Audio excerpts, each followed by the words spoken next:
Welcome to Ace Farm YouTube channel. Supplement की series में हमने देखा था कि कौन कौन से सप्लीमेंट्स कबूतर जब हम रखते हैं, चाहे वो फैंसी हो, हाई फ्लायर्स हो या होमर्स हो, कोई भी कबूतर हो, जब हम लोग रखते हैं तो उनको कौन कौन से सप्लीमेंट्स यूज़ करने चाहिए। उसके डिटेल्स लास्ट 3 एपिसोड्स में आपने देख चुके हैं, लेकिन सबसे ज़्यादा इम्पॉर्टेंट ये होता है कि ये इसको यूज़ कैसे करना चाहिए। हमको तो पता है कि सप्लीमेंट्स कौन कौन से हैं और कौन कौन से सप्लीमेंट्स हमको यूज़ करना चाहिए, लेकिन इसका कोई तरतीब तो होना चाहिए। जैसे मैंने आपको बताया था कि हर कोई सप्लीमेंट्स एक उसके डोज में ही यूज़ करना चाहिए और 10 दिन में एक बार यूज़ करना चाहिए। तो फिर हमें इसका प्रोटोकॉल भी जानना चाहिए। प्रोटोकॉल का मतलब ये होता है कि हम ये सारे जो सप्लीमेंट्स है उसको किस तरतीब से 1 बाय 1 कैसे यूज़ करें ताकि हमें इसका ज़्यादा से ज़्यादा इफ़ेक्ट मिल सके। ऐसा नहीं है कि आपने अगर आज एसिडिफायर्स या फिर सिरका है और आपने कैल्शियम को मिलाकर यूज़ कर लिया, इसका इफ़ेक्ट नहीं होगा। इनका जब हम यूज़ करें तो ऐसी यूज़ करें कि उनके अंदर गैप होना चाहिए और एक के बाद एक जब दूसरा हम लोग सप्लीमेंट यूज़ करते हैं तो ऐसा सप्लीमेंट यूज़ करें कि वो कॉम्प्लीमेंट करे एक दूसरे को। मतलब हमने अगर किसी को मिलाकर यूज़ कर रहे हैं, मैं तो जहाँ तक हो सके एडवाइस दूंगा कि कोई सप्लीमेंट्स को किसी के साथ मिलाकर मिक्स करके यूज़ ना करें। हालांकि बाइमिनरल को और कैल्शियम को रिकमेंड किया जाता है, लेकिन अगर वो भी आप यूज़ कर रहे हैं तो बेहतर यही होगा कि आप इसको इंडिविजुअली या सेपरेट ही यूज़ करें। और ये सेपरेट यूज़ करने का रिज़ल्ट ये होता है कि जो आपने सप्लीमेंट दिया है उसका प्रॉपर इस्तेमाल होता है, बॉडी में उसको यूज़ किया जाता है। जब आप 2-3 सप्लीमेंट्स मिक्स कर देते हो तो ये रिएक्शन भी देंगे, क्योंकि नॉर्मली ये सप्लीमेंट्स या तो आयुर्वेदिक होते हैं या मल्टीविटामिन्स के सप्लीमेंट्स होते हैं जो फ्री रेडिकल्स अगर रहेंगे तो वो इंटरेक्ट करेंगे। इंटरेक्ट करने पर वो शायद पेट में जाने के बाद वो यूज़ ना हो, कबूतर को उस तरह से यूज़ ना हो जिस तरह से हमने उनको जिस इंटेंशन के साथ दिया था। तो फिर आज हम जानेंगे कि ये सप्लीमेंट्स किस तरतीब से यूज़ करना चाहिए और कब कब यूज़ करना चाहिए और इनका डोज क्या है। डोज ऑलरेडी हम लोग डिस्कस कर चुके हैं, लेकिन इनकी तरतीब देखेंगे कि 1 बाय 1 किस हिसाब से इसको यूज़ करना चाहिए। और इसको महीने में सिर्फ एक सप्लीमेंट को 3 बार ही यूज़ करना होता है, तो 10 दिन में एक बार। तो इनका सीक्वेंस क्या होना चाहिए हम इस वीडियो में जानेंगे। तो फ्रेंड्स, मैं आपका friend Sonu Mirza, S farm Maharashtra से, और आज हम जानेंगे कि कबूतरों के लिए ये सप्लीमेंट का प्रोटोकॉल कैसे बनाया जाता है और इसको कैसे यूज़ करें हम सप्लीमेंट, ताकि हमें ज़्यादा से ज़्यादा इसका हमें बेनिफिट या बेनिफिशियल इफ़ेक्ट दिखे हमारे कबूतरों की फैंसी कीपिंग में भी और ब्रीडिंग में भी। तो चलिए आज हम जानते हैं कि प्रोटोकॉल कैसे बनाना चाहिए और कैसे इनको यूज़ करना चाहिए। देखिए, फर्स्ट मैं आपको 10 दिन का एक प्रोटोकॉल बताऊंगा, जिसमें 1 से 10 तारीख तक या फिर जिसको 8 तारीख तक आपको यूज़ करना है। उसके बाद 2 दिन हमको प्लेन वाटर यूज़ करना है, सादा पानी, और उसके बाद फिर 11 तारीख से फिर वही प्रोटोकॉल रिपीट होगा। यानी हमें 1 महीने में कोई भी सप्लीमेंट जो 3 बार देना है उसको कैसे देना है ये मैं बता दूँगा। और इसके बाद सप्लीमेंट्स का सीक्वेंस कैसा होता है वो भी एक इम्पॉर्टेंट स्टेप है।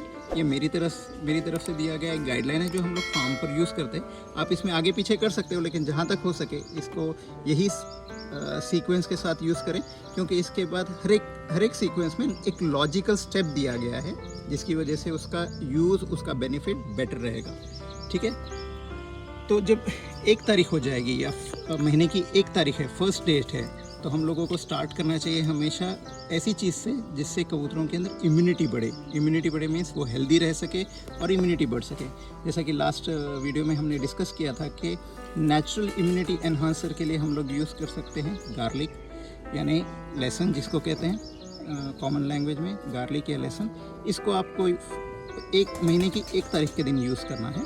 तो इसको हमेशा जो एक कली होती है, मीन्स जो ये एक छिलकर इसको क्रश कीजिए, यानी इसको तोड़ दीजिए, पीस दीजिए, और इसको 1 लीटर पानी में 1 कली सफिशेंट हो जाती है। और ये पहले दिन, महीने के पहले दिन आपको 1 तारीख के दिन आपको ये पीने के पानी में, अगर आपने 10 लीटर पानी लिया है तो 10 कलियाँ डालने हैं, क्लो डालने हैं इसके, और ये क्रश करके डालना है। जस्ट ऐसे ही नहीं डालना है, इसको अच्छी तरह से पीस देना है या फिर इसको तोड़ देना है और उसको पानी में मिलाकर एक 15 मिनट रखें पहले, ताकि वो पूरी तरह से जो गार्लिक के अंदर या लहसुन के अंदर जो केमिकल कंपाउंड्स है, एलिसीन, एलिल प्रोपिल डाइसल्फाइड और जो एंटीवायरल प्रोडक्ट्स है, वो सारे के सारे उसके अंदर पानी के अंदर रिलीज़ हो जाए और वो पानी जब कबूतर पियेंगे तो उसको उसका बेनिफिट मिलेगा और वो कबूतर हेल्दी रहेंगे। गार्लिक या लहसुन ये सिर्फ ना सिर्फ उनके पेट को साफ़ करता है बल्कि इम्यूनिटी को भी बढ़ाता है, क्योंकि इसके अंदर एलिसिन के अलावा भी सेलेनियम होता है जो इम्यूनिटी को एनहांस करता है। तो 1 तारीख के दिन हम लोग ये यूज़ करेंगे जो पहला दिन रहेगा, और फिर इसके बाद जो 2 तारीख होगी यानी दूसरा दिन रहेगा तो हम उस दिन यूज़ करेंगे एसिडिफायर, जो सिरका होता है जिसे विनेगर भी कहते हैं। अगर किसी के पास विनेगर नहीं अवेलेबल होता है तो वो नींबू या लेमन भी यूज़ कर सकते हैं। मतलब इतना वाला अगर आपने लेमन यूज़ किया है तो इसका पूरा एक जूस निकाल कर आप 2 से 3 लीटर पानी में मिला सकते हैं। अगर बड़ा वाला रहेगा तो 5 लीटर पानी में मिला दें उसको, जूस को। जैसे इतना ही करें कि छान के ले लें ताकि सिर्फ जूस ही उसके अंदर जाए। और लेमन का जूस अगर जाता है तो वो एसिडिफायर का भी काम करता है, मतलब ये एसिडिक होता है हल्का सा, और विटामिन सी भी सप्लाई करता है।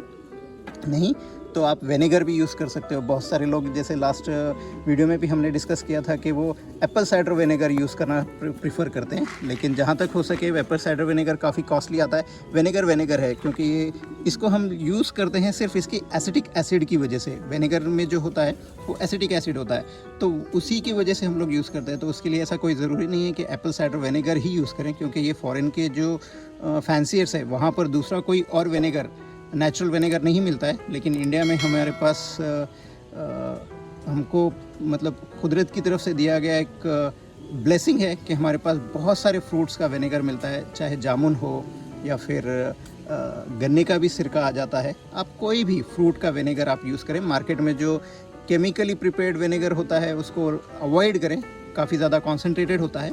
और जब भी ये विनेगर आपको यूज़ करना है तो ये 1 लीटर पानी में 5 ml के हिसाब से यूज़ करें, और ये 2 तारीख के दिन देना है। तो पहले के दिन क्या होगा कि जब हमने गार्लिक दिया था तो ये पूरे के पूरे पेट में जो भी बैक्टीरिया, जो इन्फेक्शंस वगैरह है उसको साफ़ कर देगा, क्लीन कर देगा। दूसरे दिन जब हम एसिडिफायर देंगे तो ये गट को पूरा, जो उनकी जो पेट होता है, इंटेस्टाइन होता है, तो ये गट की पूरी हेल्थ को इम्प्रूव करेगा और वहाँ पर पूरा एसिड, एक हल्का सा माइल्ड एसिडिक इन्वायरमेंट क्रिएट करेगा। और एसिडिक एनवायरनमेंट में जो सिरके की वजह से होता है या लेमन की वजह से होता है, वहाँ पर कोई भी बैक्टीरिया सर्वाइव नहीं करता, वहाँ पे ज़िंदा नहीं रह सकता। इसीलिए ये जब भी हम लोग यूज़ करते हैं तो ये पेट इनका पूरा साफ़ हो जाता है। पहले तो पूरे जो इन्फेक्शन था गार्लिक की वजह से क्लीन हो चुका है, अब एसिडिफायर आ गया है तो बचा कुचा भी जो भी इन्फेक्शन रहेगा पेट में वो पूरा क्लीन हो जाएगा। ये दूसरे दिन यूज़ करना है। गार्लिक के दूसरे दिन हमको विनेगर यूज़ करना है। अब आता है तीसरा दिन, क्योंकि हमने फर्स्ट 2 दिनों में कबूतर को उनके जो पेट में के अंदर जो इन्फेक्शंस रहेगा या फिर जो इन्फेक्शन होने के चांसेस रहेंगे। एक बात बता दूं कि जब हमने गार्लिक यूज़ किया था ये एंटीवायरल भी कंपाउंड होते हैं, तो ये वायरस के डिसीज़ को भी प्रिवेंट करेगा।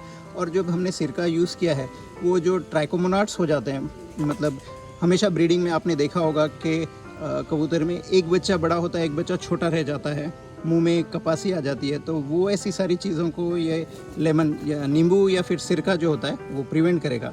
तो ये पहली स्टेप में हमने इनको इम्यूनिटी को, मतलब जो इन्फेक्शंस है उसको क्लियर किया है। अब यहाँ से हम लोग जो प्रोडक्ट यूज़ करेंगे वो इम्यूनिटी को एनहांस करेंगे। तो जो तीसरे दिन आपको यूज़ करना है वो है वैमरल। और ये वैमरल हर एक को पता है कि फैट सोल्यूबल वाइटामिन्स होते हैं, और इसका डोज आपको ऑलरेडी बता चुका हूँ कि 1 ml 1 लीटर पीने के पानी में यूज़ करना है। ये हो गया तीसरे दिन। इसके बारे में ज़्यादा डिस्कस नहीं करते हैं क्योंकि ऑलरेडी इसके बारे में हम लोग डिस्कस प्रीवियस वीडियोज़ में कर चुके हैं। ये वाइटामिन्स को सप्लाई करेगा। अब क्योंकि तीसरे दिन हमने वाइटामिन्स दिया है, क्योंकि पहले 2 दिन इम्यूनिटी एनहांस और क्लीन किया है पेट को, तो तीसरे दिन हमने इनको विटामिन सप्लाई किया जिसकी वजह से इनका विटामिन्स एब्सॉर्प्शन वगैरह काफ़ी अच्छा होगा। तो चौथे दिन हमको देना पड़ता है प्रोबायोटिक्स। प्रोबायोटिक्स कोई भी यूज़ करें, मीन्स ऐसा ज़रूरी नहीं है कि मेरे पास ऐसी प्रो WS अगर यूज़ किया है तो यही यूज़ करना है। गट से गटवेल बोलकर एक वेंकी का प्रोडक्ट आता है वो यूज़ कर सकते हैं, या फिर आपको मार्केट में कई सारे प्रोबायोटिक्स मिल जाएंगे जो ह्यूमन के भी लिए यूज़ होते हैं। और या फिर अगर आपको प्रोबायोटिक्स नहीं मिल रहे हैं तो सिंपल सी बात है, घर में अगर आपके पास दही है तो दही का जो पानी निकलता है, मतलब दही जमाने के बाद जो आपको एक हल्का लाइट ग्रीन कलर का या जो ट्रांसपेरेंट कलर का पानी जैसा होता है ना, वो पानी भी आप अगर पीने के पानी में डाल देंगे तो वो प्रोबायोटिक सप्लाई करने का काम करेगा। क्योंकि पहले 2 दिन 1 और 2 तारीख को हमने जो विनेगर और गार्लिक यूज़ किया था तो पेट पूरा साफ़ हो चुका है। वहाँ पर अच्छे बैक्टीरिया होना पेट में ज़रूरी है, क्योंकि उससे आपका कबूतरों का डाइजेशन, पेट में जो खाते हैं वो भी इम्प्रूव होगा और इम्यूनिटी भी बढ़ेगी। तो उसके लिए हमें वाटर सोल्यूबल जो भी आपको प्रोबायोटिक्स मिल जाए मार्केट में से वो आप यूज़ करें। ये सिंपल सा एक पाउडर फॉर्म होता है, इसका 1 चमचा आपको 10 लीटर पानी में बहुत ज़्यादा सफिशिएंट हो जाता है। अगर नहीं तो आपके पास अगर दही का पानी है, 1 चमचा दही का पानी आप 1 लीटर पानी में डाल दें। इसके अंदर ही ऑलरेडी ऐसे जो भी प्रोडक्ट आते हैं वो चमचे दिए जाते हैं उसके अंदर, और उसका डोज भी दिया जाता है। इसको बहुत कम डोज में यूज़ करना पड़ता है, मतलब आप इसको छोटा चाय का चमचा जो होता है उसके हिसाब से भी अगर आप लें तो वो 10 लीटर पानी में आपको बहुत ज़्यादा मोर देन सफिशिएंट हो जाता है। और ये बैक्टीरिया जब आपके कबूतरों के पेट में जाते हैं तो ये मल्टीप्लाई भी करते हैं, मतलब बढ़ते हैं। ये लिविंग थिंग्स होते हैं और ये बढ़ते हैं। तो ये चौथे दिन हमने क्या किया है कि भाई इनकी इम्यूनिटी को बढ़ाने के लिए और बैड बैक्टीरिया को, जो गंदे बैक्टीरिया थे जो बीमारियां कॉज करते हैं, जिसकी वजह से बीमारियां होती हैं, उनको मार दिया था, क्योंकि हमने गार्लिक और एसिडिफायर यूज़ किया था। तो वहाँ पर अब वो जो जगह खाली हो चुकी है वहाँ पर अच्छे बैक्टीरिया को होना चाहिए, इसलिए हमने उसको वहाँ पर प्रोबायोटिक यूज़ करना है। ये चौथा दिन हो गया है। अब ये चौथे दिन को जब हमने इसको कम्प्लीटली यूज़ किया है तो 5वें दिन जब हम यूज़ करेंगे तो एसिडिफायर्स यूज़ कर चुके हैं।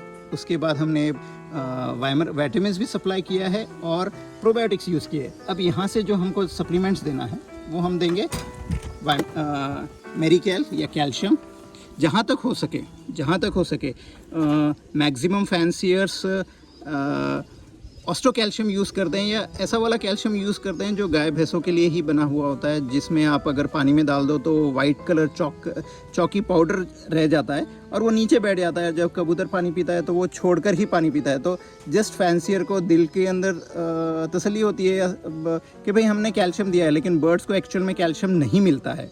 और इसके लिए आपने मेरिकेल जैसा जो वाटर सोल्यूबल, पूरी तरह से पानी में सोल्यूबल जो कैल्शियम का सोर्स है उसको आपने यूज़ करना चाहिए। सिर्फ इसका ही डोज 5 ml पर लीटर के हिसाब से आपको इसको यूज़ करना चाहिए। तो ये 5वें दिन हमने यूज़ किया है कैल्शियम। और फिर 6ठे दिन, क्योंकि हमने कैल्शियम यूज़ कर लिया है तो इसके लिए कॉम्प्लीमेंट करने के लिए हमें लीवर की एक्टिविटी बढ़ानी ज़रूरी होती है। तो हमने इसको लीवर की एक्टिविटी बढ़ाने के लिए हमने लीवर टॉनिक यूज़ करना है। बेटर यही है कि मैं तो हिमालय का, मेरे फार्म पर हिमालय का लीव 52 ही यूज़ करता हूँ। इसके ही रिज़ल्ट्स मुझे अच्छे दिखे हैं। लेकिन अगर आपके पास हिमालय का लीव 52 नहीं मिलता है तो जो कोई भी लीवर टॉनिक आपके एरिया में अवेलेबल है, लिवॉल हो या फिर ब्रोटोन हो, PFS है, लियोफीड है, कोई भी आप लीवर टॉनिक आप यूज़ कर ले सकते हो। इसका डोज हमेशा ml पर लीटर के हिसाब से इसको यूज़ करना चाहिए, ठीक है। अब यहाँ से इसके बाद जो नेक्स्ट आपको प्रोडक्ट यूज़ करना होता है, क्योंकि हमारे पास ब्रीडिंग के टाइम पर विटामिन ई की बहुत ज़रूरत होती है हर कबूतरों को, चाहे वो फैंसी हो या कोई भी कबूतर आप ब्रीड कर रहे हो। तो ब्रीडिंग के टाइम पर आपके पास जब इनफर्टाइल एग्स वगैरह आना शुरू हो जाते हैं या फिर ब्रीडिंग स्लो होती है तो विटामिन ई की ज़रूरत ज़्यादा होती है। तो ई केयर या तो आप पाउडर फॉर्म में यूज़ कर सकते हो या फिर इसको लिक्विड फॉर्म में यूज़ कर सकते हो, कोई भी।